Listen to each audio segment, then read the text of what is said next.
हम आप धीरे धीरे खड़े हुए शांति का परिचय दें। आप लोग काम करते रहे तो पहले ही से व्यवस्था बना के रखें। जय जय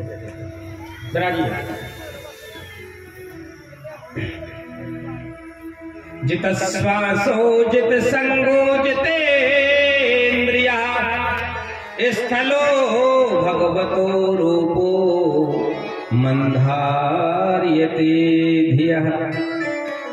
ए मन, हम मझधार में पड़े हुए हैं। इस मझधार में पड़े हुए कोई किनारे कोई नाव की आवश्यकता है। जब तक जीवन में भक्ति रूपी नाव प्रकट नहीं होती, आप इस पार से उस पार नहीं उतर सकते। आपको नाव पकड़ना पड़ेगा। आवाज आता है, नाव को पकड़ना पड़ेगा। सर 4 सज्जन थे, चारों ने चकाचक भांग पी और चारों जने नाव में बैठ गए और विचार करने लगे कि हमें प्रयागराज से श्री हरिद्वार के लिए जाना है। नाव में बैठ करके रात भर में वहां नाव पहुंच ही जाएगी। चारों थक गए चलाते चलाते, इतनी नाव चली पसीने से चोर हो गए। तीसरा बोला, भैया ऐसा लगता है कि हम हरिद्वार पहुंचने ही वाले हैं। थोड़ा और सूर्योदय प्रकाशमान हुआ। पहला बोला, हमको तो ऐसा लगता है भैया कि हम जिस जगह पर बैठे थे उसी पीपर के वृक्ष के नीचे ही नाव लगी है। जो किनारे पर खड़े सज्जन थे हंस पड़े। बोले, भैया हंसे क्यों? बोले, कहाँ जा रहे हो? बोले, प्रयागराज से हम हरिद्वार जा रहे हैं। और सारी रात नाव चलाई लेकिन 1 इंच नाव नहीं बढ़ी। इसका कारण क्या है? जो सज्जन महात्मा किनारे पर खड़े थे मुस्कुरा करके बोले, भैया ये तो रात चलाई है, सारी जिंदगी भी नाव चलाओगे तो 1 इंच आगे नहीं बढ़ेगी। क्यों? बोले, नाव की रस्सी खूंटे से बंधी है।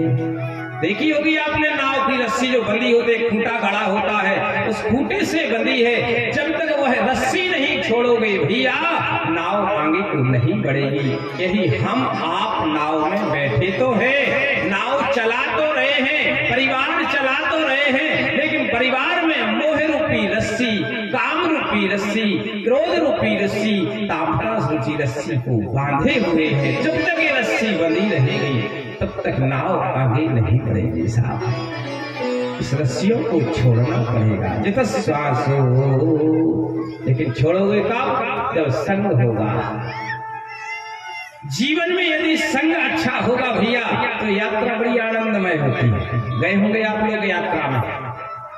यदि यात्रा करने जाएं 2-4 लोग बद्रीनाथ, केदारनाथ, हरिद्वार और अच्छे लोग हैं, भैया जी को चाय पीना है, दादाजी को पीना नहीं। पीना तो है लेकिन पिला दे कोई तो पीना है, अन्यथा नहीं पीना है। संग यदि अच्छा हो तो यात्रा अच्छी होती है, मंगलमय होती है। ये तो तीर्थ यात्रा है, आपका संगी अच्छा है, गाड़ी के दोनों पहिए अच्छे हैं तो गाड़ी सुचारू रूप से आगे बढ़ेगी। पति पत्नी दोनों पहिए हैं साहब, एक पहिए यदि एकत्र रूप प्रदान हो गए तो परिवार आनंद से चलता है। एक पहिया टूट जाए तो गाड़ी वहीं आगे 1 इंच नहीं बढ़ती है। इस संग को जीतना पड़ेगा। पति को पत्नी के संग को जीतना पड़ेगा, पत्नी के पति के संग को जीतना पड़ेगा। हमें किसी महापुरुष की सन्निधि लेकर के किसी संतों की सन्निधि के संग को जीतना पड़ेगा। और जीवन में संग आ गया और जीवन में जिसने झुकना सीख लिया साहब, उसने सब कुछ सीख लिया। गए होंगे आप यात्रा करना, देखना नर्मदा जी की परिक्रमा लगती है और नर्मदा जी की परिक्रमा में मधुकरी मांगने का बहुत प्रिय महत्व है। मधुकरी समझते? मधुकरी का अर्थ है मांग करके खाना। और जिसने मांग करके खा लिया उसका घमंड समाप्त हो गया। भैया मांग करके, इसीलिए लिखा है यात्रा में कि मांग करके खाए तब आपकी यात्रा पूर्ण होगी। आपका जीवन, आपका जो घमंड है वो झुक गया। और जिसने झुकना सीख लिया उसने जीवन में सब कुछ सीख लिया। संग को जीत लिया। ज्ञाने घटे। आप कितने भी ज्ञानी हो भैया, और ज्ञानी व्यक्ति यदि किसी मूल व्यक्ति का संग कर ले, उसका ज्ञान धीरे धीरे समाप्त होने लगता है। अरे ज्ञाने घटे जड़ मूड़े की संगत, और ध्यान घटे बिने धीरज आई। पापे घटे कछु पुण्य किए, रोगे घटे कछु औषधि खाए, अप्रीते घटे नित्य के घर जाए, चाहे घटे सो नित्य के घर जाए।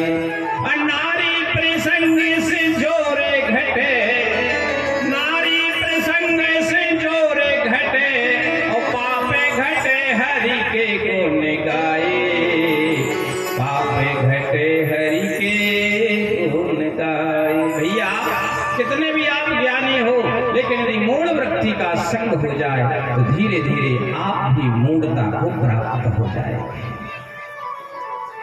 यदि आप किसी के घर बार बार जाएं, बैठे, तो वह मान और सम्मान नहीं रहेगा, वो प्रीत घट जाएगा। आप औषधि खाने से रोग मिट जाएगा, लेकिन भगवान का भजन करने से आपको संसार को छोड़ करके परमात्मा का भजन करें, भगवान के चरणों में प्रीति हो जाएगी। सुखदेव भगवान कहते हैं, राजन इसी में मदालसा के चरित्र का भी दर्शन दिया। और भगवान जात पात नहीं देखते, ये बड़े जाति वाले हैं उनको भगवान मिले हों, बड़े कुल खानदान में जिनने जन्म लिया भगवान उनको मिले, इसका भी भागवत जी में वर्णन नहीं है। जो धनवान हो भगवान उनको भी नहीं मिलते हैं, जो रूपवान है उनको भी भगवान नहीं मिलते। ये भी मतलब नहीं कि हम मानव बने हैं, मैं मानव जाति को भगवान मिले, इसकी भी कोई बात नहीं। आगे गज और ग्राह की भी कथा आएगी, भगवान ने गज ग्राह पर भी कृपा की। व्याधस्य चरणम धर्वस्य च वयो विद्या गजेन्द्रिका, का जाति विदिरस्य पतेरुरुग्यम किम पौरुषम, भक्त्या तुष्यति केवलम माधवम प्रिय माधवम। यदि धनवान को भगवान मिले होते भैया, कितने धनवान हुए, लेकिन सुदामा जैसे भक्त को भगवान ने दर्शन दिया। कोई पौरस आदमी को भगवान ने दर्शन दिया कि बड़े राजा बन करके बैठे हैं, चक्रवर्ती बन करके बैठे हैं, उनके भगवान ने दर्शन नहीं दिया। लेकिन उग्रसेन जैसे महारथी को भगवान ने दर्शन दिया। गज ग्राह पर भी भगवान ने कृपा करी। रूपम अधिकम, रूपवान को भी भगवान नहीं मिले। कितने संसार में रूपवान है, लेकिन रूपवान को भगवान का दर्शन नहीं हुआ। 3 जगह से टेढ़ी कुमड़ी थी, आगे कथा आएगी, उस कुमड़ी पर भी भगवान ने उसे परम सुंदरी बना दिया। भगवान किस पर नहीं जीते हैं, भगवान ये भी नहीं जीतते भैया कि आप बड़े कुल खानदान में जन्म लिया है। भैया विदुर तो दासी पुत्र थे, भगवान ने दासी पुत्र पर भी कृपा की। भक्त्या तुष्यति केवलम माधवम प्रिय माधवा। माधव को भक्ति प्रिय है, जो प्रेम से भगवान को पुकारे, भगवान दौड़ते हुए चले आते हैं। सुखदेव कहते हैं, राजा जय जय राजा। संसार में यदि मर जाए, कोई भी जीव मर जाए तो सबका सब कुछ काम में आता है, लेकिन मानव का कुछ भी काम में नहीं आता है। हरि शर्मा। भक्त्या तुष्यति केवलम माधवम माधवम। राजा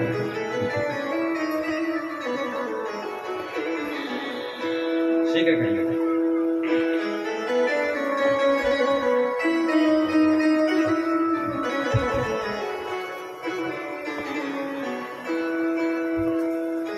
बोले वृंदावन बिहारी जय हो। सुखदेव भगवान कहते हैं राजन, जीवन का हर जीव जब मरता है तो बड़ा मरे, भैंस मरे, सुअर मरे, सबकी खाल काम में आ सकती है भैया, लेकिन एक मानुष ऐसा है इसकी खाल भी काम नहीं आती। हाथन के खिलौना बने भांति भांति। हाथी मर जाए तो हाथी मरने के बाद उसके कई प्रकार के बच्चों के खिलौना बन जाते हैं।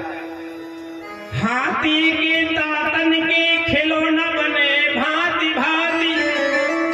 अब बाघन की खाल को तपसन के मन भाई है, छेड़ी की खाल के पानी भर लाई है। और सामर की खाल को, सामर की खाल को के बांधते सिपाही लोग, केड़न की खाल राजा रावण को सुहाई है। कहे कभी दया राम, राम के भजन बिना, कहे कभी दया राम, राम के भजन बिना।